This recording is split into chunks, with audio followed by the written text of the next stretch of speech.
अगर आप bakery products का अपना बिजनेस शुरू करने का इरादा रखते हैं तो काम शुरू करने से पहले ऑटोबेक के सीईओ श्री यूसुफ पाटनवाला से ज़रूर मिलिए।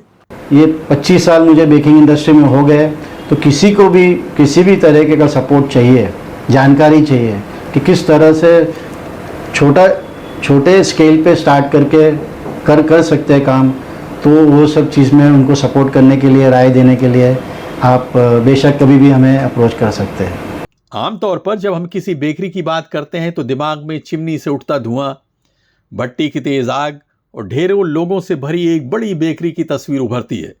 लेकिन अब वक्त बदल चुका है।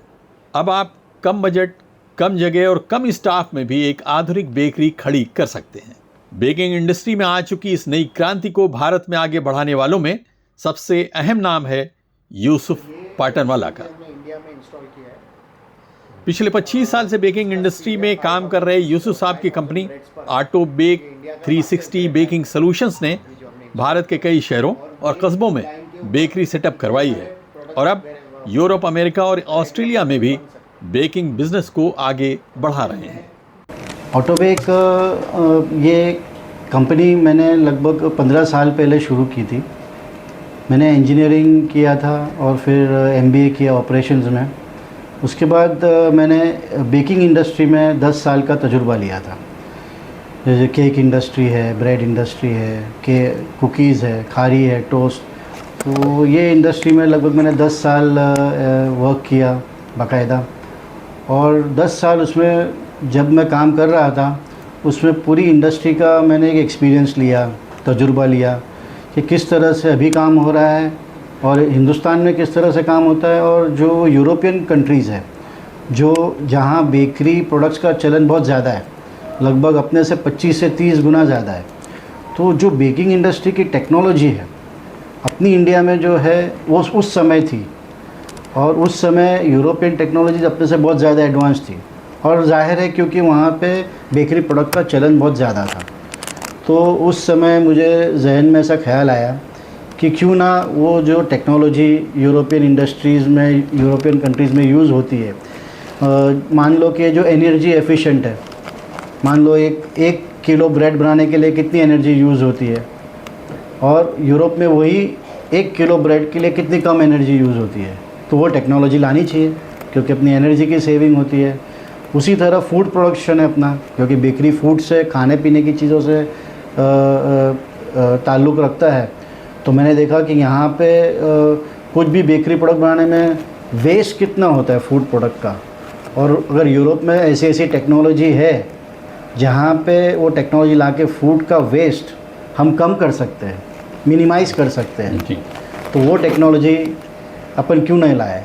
तो ये मेरा एक शौक़ था कि नई टेक्नोलॉजी जिससे यहाँ के अपने इंडिया के बेकर्स को फ़ायदा पहुँचा सके, ऐसी टेक्नोलॉजी मैंने यूरोप में स्टडी की, वहाँ के लोगों के साथ ताल्लुकात बढ़ाए, और इंडिया की अपने जो पाव है, खारी है, ये सारे यूरोप के प्रोडक्ट नहीं हैं, लेकिन और उनको पता भी नहीं था वो समय कि खारी क्या है, पाव क्या है।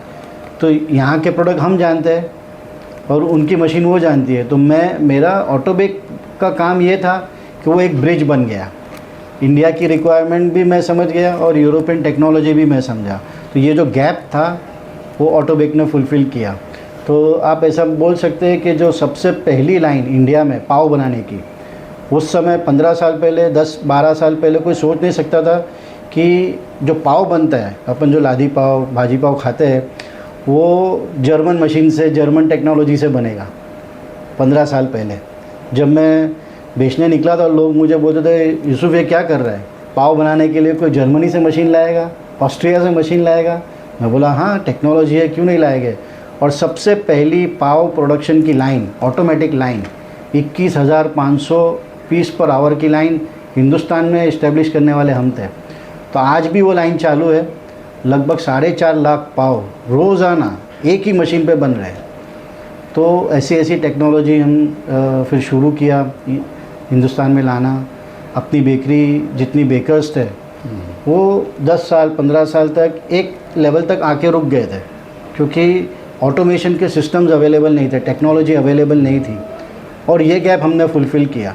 जैसे ही हम उनको टेक्नोलॉजी बताने लगे कि देखो ये टेक्नोलॉजी यूज़ करने से आपका प्रोडक्शन डबल हो जाएगा, इतने ही बंदे लगेंगे, इतने ही लोग लगेंगे, इतनी ही जगह लगेगी। डबल टिबल प्रोडक्शन करने के लिए बहुत बड़ी जगह की ज़रूरत नहीं है, बहुत ज़्यादा लोगों की ज़रूरत नहीं पड़ेगी। ये मशीन लो, उससे कम जगह में कम समय में ज़्यादा काम होगा। तो लोगों ने इन्वेस्ट किया, बहुत लोगों ने हमारे पे भरोसा किया और आज ऐसा खुशी के साथ कह सकते हैं कि बहुत अच्छी बेकरी के साथ हम काम कर रहे हैं।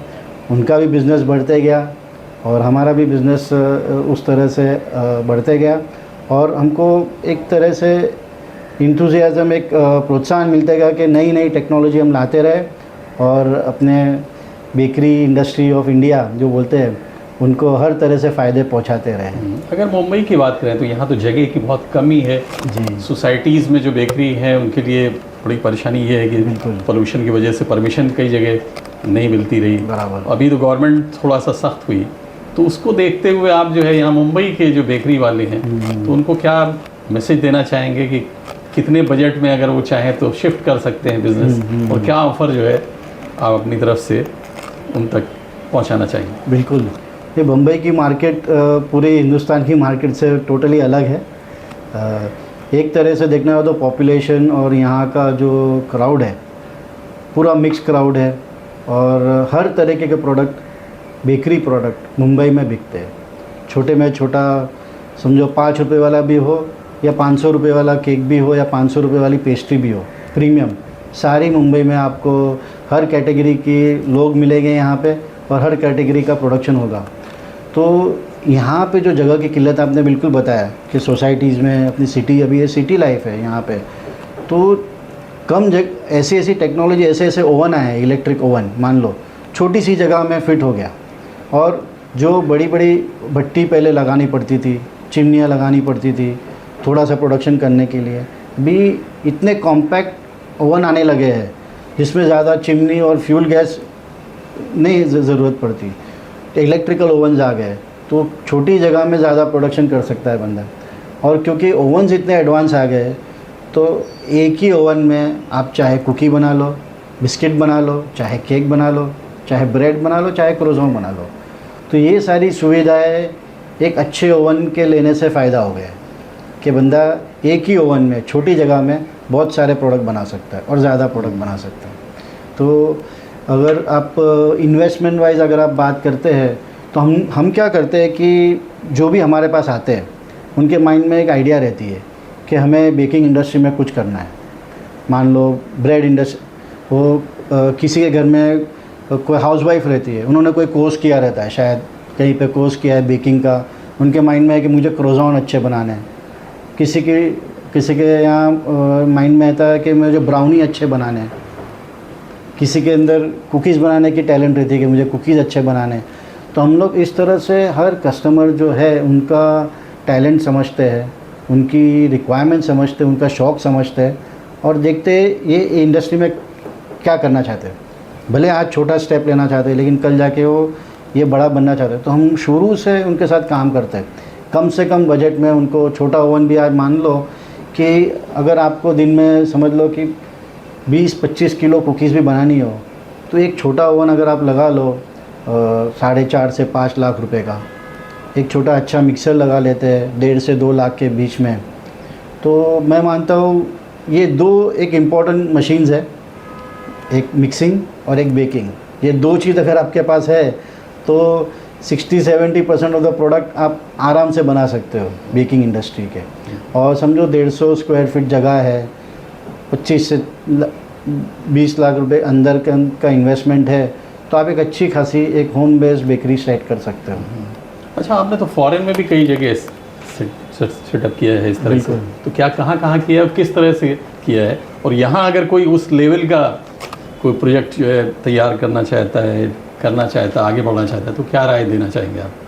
नहीं, बिल्कुल करना चाहिए, क्योंकि अभी अगर आप पर कैपिटा कंजम्पशन बात करें इंडिया की ऑफ ब्रेड और बेकरी प्रोडक्ट्स, तो अपनी नेबरिंग कंट्रीज से भी काफ़ी कम है। पाकिस्तान की बात करो तो 7 टाइम्स ज़्यादा प्रोडक्शन उनका कंजम्पशन है। बांग्लादेश की बात करो, श्रीलंका की बात करो, इंडिया से एटलीस्ट 5 टाइम्स ज़्यादा उनका ब्रेड कंजम्पशन है। और यूरोप तो अपने से 30 टाइम ज़्यादा कंजम्पशन है पर कैपिटा। तो देखने जाए तो यहाँ पे बेकरी प्रोडक्ट्स के अंदर बिज़नेस, बेकरी में आना ये एक अच्छा पोटेंशियल बिज़नेस है। जो आना चाहता है आना चाहे, बेशक आना चाहिए। और 25 साल पहले जो टेक्नोलॉजी अवेलेबल नहीं थी वो आज अवेलेबल है, वो एक्सपर्टीज़ आज अवेलेबल है।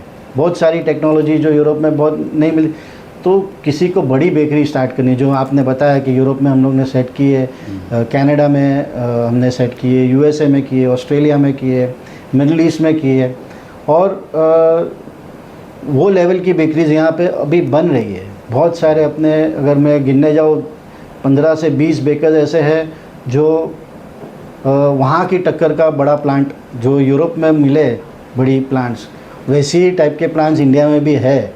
ऐसे 15-20 बड़े प्लेयर्स हैं इंडिया में।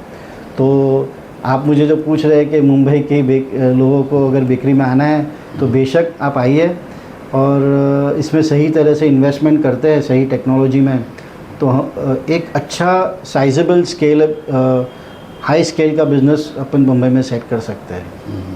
तो दूसरे लोग जैसे मुंबई को छोड़ के अगर गांव में या इधर छोटे कस्बों में अगर लोग अगर इस चीज़ को सुन रहे हैं आपकी बात को, बराबर, तो उनके लिए क्या है कि अगर वो बढ़ना चाहते हैं, आगे बढ़ना चाहते हैं, तो किस तरह से उनकी मदद आप कर सकते हैं, किस तरह से उनको गाइडेंस कर सकते हैं? इसमें भी मुझे काफ़ी अच्छा तजुर्बा रहा है कि मान लो मैंने जो अभी 15 साल से मैं खुद का बिज़नेस जो कर रहा हूँ ऑटो बेक, उसमें शुरुआत के 8 से 10 साल मैंने ख़ास करके बड़ी बेकरीज जो है इंडिया की, क्योंकि उस समय उन लोग की क्षमता थी नई टेक्नोलॉजी में इन्वेस्टमेंट करने की, तो 8 से 10 साल मैंने लगभग बड़ी बेकरियों के पीछे ही फोकस किया था मेरा, और मुझे वहाँ अच्छा सक्सेस मिला। जितनी भी बड़ी बेकरी है आज इंडिया की, ऐसा मान लो कि मैंने उन लोगों के साथ काम किया है, कुछ न कुछ तरह से काम किया है। लेकिन अभी जो लास्ट 4-5 साल से मैं देख रहा हूँ, छोटे छोटे गांव में, छोटे छोटे सिटीज़ में, मान लो रायपुर से भी नीचे गए, दुर्ग में गए, फिर आप पटना में जाओ, अभी गुजरात में अंजार है, भुज है, धोराजी है, ऐसे छोटे छोटे गाँव में भी मैं जा रहा हूँ और मेरी टीम जा रही है। तो मैं देखता हूँ कि वहाँ पे भी अच्छा खासा बेकरी का प्रोडक्शन है। लेकिन जो 20 साल पहले मुंबई में था हाथ से बनाने का काम जो पहले करते थे लोग, वो टेक्नोलॉजी का अवेयरनेस आज भी उनके पास नहीं है। तो मेरी राय यही है, जो छोटे छोटे गांव में है, कि पहले वो एग्जीबिशन है जो होते हैं, मुंबई में होते हैं, दिल्ली में होते हैं और फॉरेन में भी होते हैं, पहले तो एग्जीबिशन में उनको जाना चाहिए। एग्जीबिशनों में जाने से माइंड खुलता है कि किस तरह की नई नई मशीनें और टेक्नोलॉजी आज मार्केट में अवेलेबल है, जिससे मैं मेरा काम बढ़ा सकता हूँ। तो ये 5 साल से हमने फोकस ही ये किया है कि जो छोटे छोटे गांव में बेकर्स हैं उनको जाके हम मिलते हैं, उनका काम समझते हैं, और उनकी बजट के अंदर उनका काम समझ के, क्योंकि वो उनके दादा ने काम शुरू किया है, आज उनके फादर, फिर उसके बेटे आए, 3 जनरेशन से चल रहा है, सबका माइंडसेट हम समझते हैं। क्योंकि आपको पता है यंगस्टर चाहता है कुछ अलग, तो वो सब चीज़ भी हम बताते हैं हमारा तजुर्बा का। देखो चेंज करने से लोग डरते हैं कि नहीं मैं अभी ये करूँगा तो मेरे प्रोडक्ट में ये हो जाएगा, लेकिन हम हमारे तजुर्बे से बताते हैं कि ऑटोमेशन और सिस्टम में जाने से, टेक्नोलॉजी अपनाने से फ़ायदा ही होना है, और बहुत लोग अपनाते हैं और आगे बढ़ रहे हैं। तो यस, अपनी जो 2 टियर 3 टियर सिटीज़ है, काफ़ी पोटेंशियल है, उनको टेक्नोलॉजी अपनानी चाहिए, नई नई जो आज मार्केट में मिल रही है, और हम उनको सपोर्ट करने के लिए एनी टाइम तैयार हैं नई नई टेक्नोलॉजी से। यूसुफ साहब, बहुत बहुत शुक्रिया आपका इतना वक्त देने के लिए, कीमती।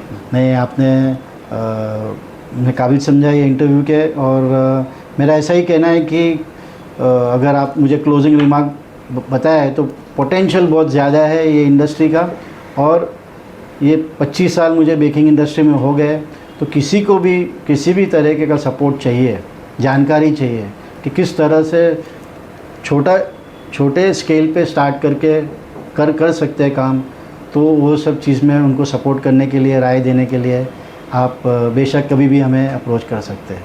शुक्रिया।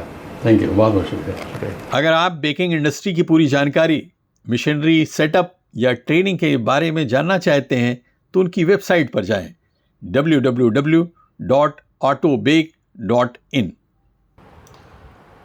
हमारा ये प्रोग्राम आपको कैसा लगा, अपनी राय कमेंट में ज़रूर लिखें।